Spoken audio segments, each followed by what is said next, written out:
આકાશવાણી ભુજ સમાચાર શીતલ વૈષ્ણવ વાંચે છે। નમસ્કાર। રાષ્ટ્રપતિ દ્રૌપદી મુર્મુએ ગઈકાલે નવી દિલ્હીના રાષ્ટ્રપતિ ભવનમાં યોજાયેલા સમારોહમાં રાષ્ટ્રીય વિજ્ઞાન પુરસ્કાર 2025 એનાયત કર્યા। આ વિજ્ઞાન ટેકનોલોજી અને નવીનતા ક્ષેત્રમાં અસાધારણ યોગદાન માટે રાષ્ટ્રનું સર્વોચ્ચ સન્માન છે। આ પુરસ્કાર વિજ્ઞાન રત્ન, વિજ્ઞાનશ્રી, વિજ્ઞાન યુવા શાંતિ સ્વરૂપ ભટનાગર અને વિજ્ઞાન ટીમ સહિત 4 શ્રેણીમાં કેન્દ્રીય કૃષિ મંત્રી શિવરાજસિંહ ચૌહાણે વિકસિત ભારત રોજગાર અને આજીવિકા મિશન ગ્રામીણ અધિનિયમને ખેડૂતો તથા શ્રમિકોના વિકાસ માટે લેવાયેલું ઐતિહાસિક પગલું ગણાવ્યું। રાષ્ટ્રીય ખેડૂત દિવસ નિમિત્તે દેશભરના ખેડૂતો સાથે વર્ચ્યુઅલ સંવાદ કરતા તેમણે આ વાત કહી। શ્રી ચૌહાણે કહ્યું, નવા અધિનિયમે પહેલાથી લાગુ મહાત્મા ગાંધી રાષ્ટ્રીય ગ્રામીણ રોજગાર ગેરંટી અધિનિયમ મનરેગાને વધુ મજબૂત કરી છે। વિકસિત ભારત જી રામજી અધિનિયમ ખેતીના સૌથી વ્યસ્ત દિવસોમાં શ્રમિકોની ઉપલબ્ધતા નિશ્ચિત કરશે।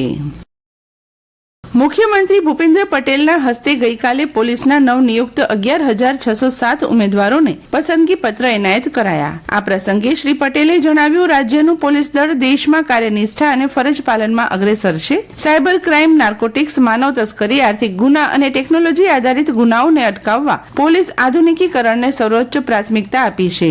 આ કાર્યક્રમ દરમિયાન નાયબ મુખ્યમંત્રી હર્ષ સંઘવીએ મહત્વની જાહેરાત કરતા કહ્યું, આ વખતે પ્રથમવાર પોલીસ ઉમેદવારોને નિમણૂક માટે જિલ્લા પસંદગીનો વિકલ્પ અપાશે।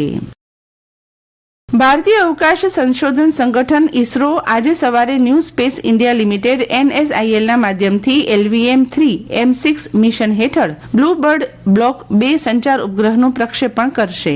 શ્રી હરિકોટામાં સતીશ ધવન અવકાશ કેન્દ્રના બીજા પ્રક્ષેપણ પેડથી તેનું પ્રક્ષેપણ કરાશે। આ મિશન સાર્વજનિક કનેક્ટિવિટીને વધુ સારી બનાવવા, કટોકટી સ્થિતિ દરમિયાન સંચારમાં મદદ કરવા અને અવકાશ આધારિત ટેકનોલોજીના માધ્યમથી વૈશ્વિક ડિજિટલ પહોંચને વધારવામાં સહકાર આપશે।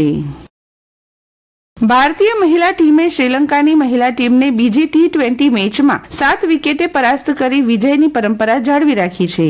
5 મેચની શ્રેણીમાં 2-0ની સરસાઈ મેળવી છે। વિશાખાપટ્ટનમ ખાતેની મેચમાં શ્રીલંકાની ટીમે 9 વિકેટના ભોગે 128 રન કર્યા હતા। જવાબમાં ભારતની ટીમે 3 વિકેટ ગુમાવી 129 રન કરી મેચ જીતી લીધી હતી। શેફાલી વર્માએ સૌથી વધુ 69 રન કર્યા હતા, જ્યારે બોલિંગમાં વૈષ્ણવી શર્મા અને શ્રી ચરનીએ 2 વિકેટ ઝડપી હતી।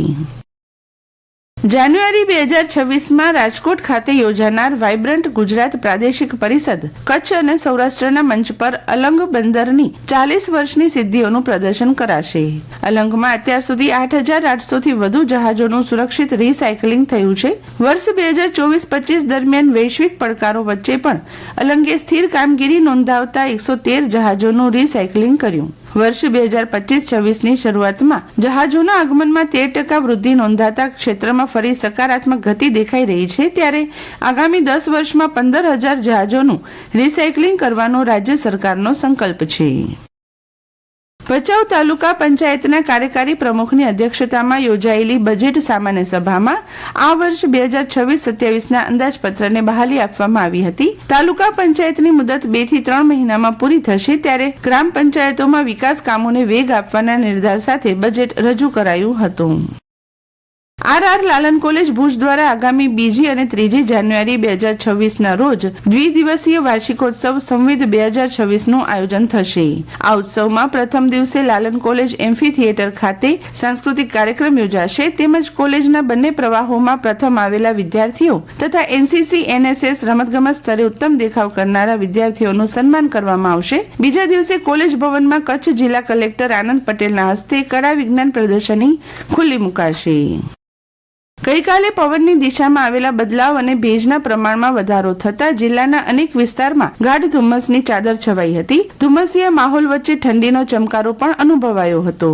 ભુજમાં લઘુત્તમ પારો 14.9 તો નલિયામાં પારો 14.6 ડિગ્રી પહોંચતા ભુજ નલિયામાં લગભગ એક સમાન તાપમાન નોંધાયું હતું। તો માકપટમાં પરોઢે વહેલી સવારથી થયેલી ઝાકળ વર્ષા બાદ આખો દિવસ ધુમ્મસના હવામાને પંથકને બાનમાં લીધું હતું। અને આ સાથે આજનું સમાચાર બુલેટિન પૂરું થયું। નમસ્કાર।